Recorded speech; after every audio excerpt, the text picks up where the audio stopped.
बदतमीजी कर रहे हैं आप लोग। फिलिस्तीन की सॉलिडारिटी के लिए आप ऐसा करेंगे? दिल्ली का महिला का सुरक्षा देना आपका बस का नहीं है। एक महिला अकेले जाए उसको आकर हो गया थोड़ी ऐसे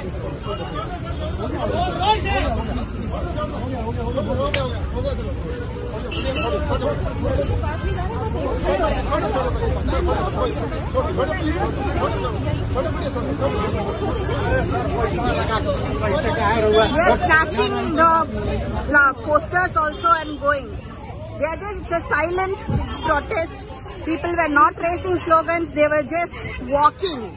And for that, so many police is here, force, and they are not even letting people walk silently.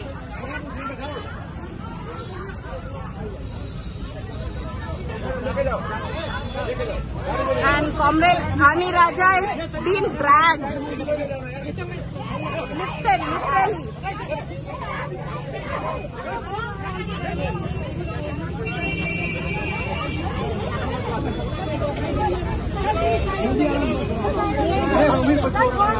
Delhi police मुर्दाबाद मुर्दाबाद मुर्दाबाद। दिल्ली पुलिस मुर्दाबाद मुर्दाबाद मुर्दाबाद। दिल्ली पुलिस मुर्दाबाद मुर्दाबाद मुर्दाबाद। दिल्ली पुलिस शर्म करो शर्म करो शर्म करो। दिल्ली पुलिस शर्म करो दिल्ली पुलिस शर्म करो शर्म करो शर्म करो। दिल्ली पुलिस मुर्दाबाद।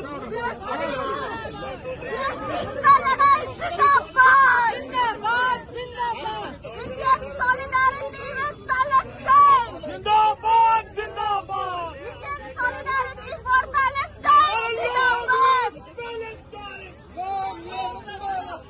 From river to the sea, Palestine will be free. from river to the sea, Palestine will be free. from river to the sea, Palestine will be free.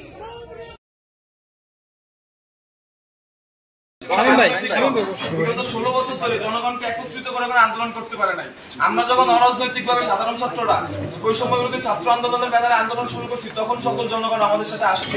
তখন আমরা আপনাদের আওয়ামী লীগের স্বৈরাচারের পাঁচাটা রূপ দেখেছি। একটা সেম টাইমে এখানে আবু সাইদের নাম নেওয়া নেবে, এখানে মুক্ত ভাইয়ের নাম না নেওয়া হয়, এখানে অন্যান্য শহীদদের নাম না নেওয়া হয়। এখানে কিভাবে আপনারা মিটিং শুরু করতে পারেন? এখানে আমরা কোন দলের টাকার উপরে ভিত্তি করে আন্দোলন করি নাই। এখানে সাধারণ ছাত্ররা প্রতিদিন হেঁটে খেয়ে না খেয়ে কোন সিঙ্গারা বিস্কুটের লোভে না যেয়ে নিজেদের পায়ের মাথার ঘাম পায়ে ফেলে তারা আন্দোলন করে এই একটানা 35 দিনেরও বেশি সময় ধরে আন্দোলন করে তারা আমরা আতঙ্কে পুলিশের উপর করে এই দেশটাকে আমরা ঠিক করতেছি। আমরা যখন দেশ সংস্কার করতেছি অরাজনৈতিক ভাবে, আপনারা তখন রাজনৈতিক দলের নেতা কর্মীদের নিয়ে এখানে কি করতেছেন? আপনার এই প্রশাসন লেয়াজু ভিত্তিক প্রশাসন, এই প্রশাসন যদি ভবিষ্যতে থাকে আমরা আশা করতেছি আমরা সাধারণ ছাত্র সমাজ আবার একই ঘটনার সম্মুখীন হবো। আবার গুলি চালাতে পারেন। আজকে আগের দিন আপনারা লীগের হয়ে গুলি চালাচ্ছেন, এর পরবর্তীতে আপনারা ভাই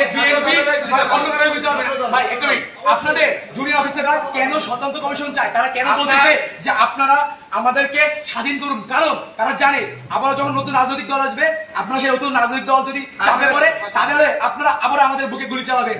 আপনারা যে গুলি চালাবেন না এর গ্যারান্টি কি আমাদের দিবেন? কোন ছাত্রের উপরে, কোন জনতার উপরে, নিরাপদ জনতার উপরে, কোন মিছিলের উপরে যে গুলি চলবে না, মিছিল মিটিং যে স্বাধীনভাবে হবে এর কোন গ্যারান্টি আছে?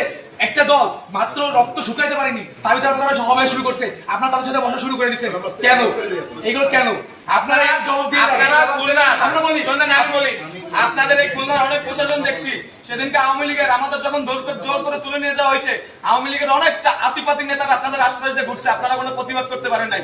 যেহেতু আপনি পুলিশ কমিশনার সেদিনকে কোনো প্রতিবাদ করতে পারেন নাই সন্ত্রাসীদের বিরুদ্ধে, আমরা চাই না এই খুলনা কমিশনার, এই আপনার মতো পুলিশ কমিশনার আমরা এই খুলনায় চাই না। শুধু আপনি না, ওই দিনকে উপস্থিত সকল প্রশাসনিক কর্মকর্তাকে বদল করতে হবে। ওই দিনকে উপস্থিত সকল প্রশাসনিক কর্মকর্তাকে হয় বদলি করতে হবে, না হয় তাদের বহিষ্কার করতে হবে। আমরা কোন লেয়াজু ভিত্তিক প্রশাসন চাই না। আমরা চাই ছাত্র জনতা মিলে একটা সুন্দর প্রশাসন হবে। সেই ছাত্র জনতা যে সরকারকে আনবে সুষ্ঠু উপায়ে, সেই সরকার ক্ষমতা আসবে। এখন আমরা ডক্টর মোহাম্মদ ইউনূসের নেতৃত্বে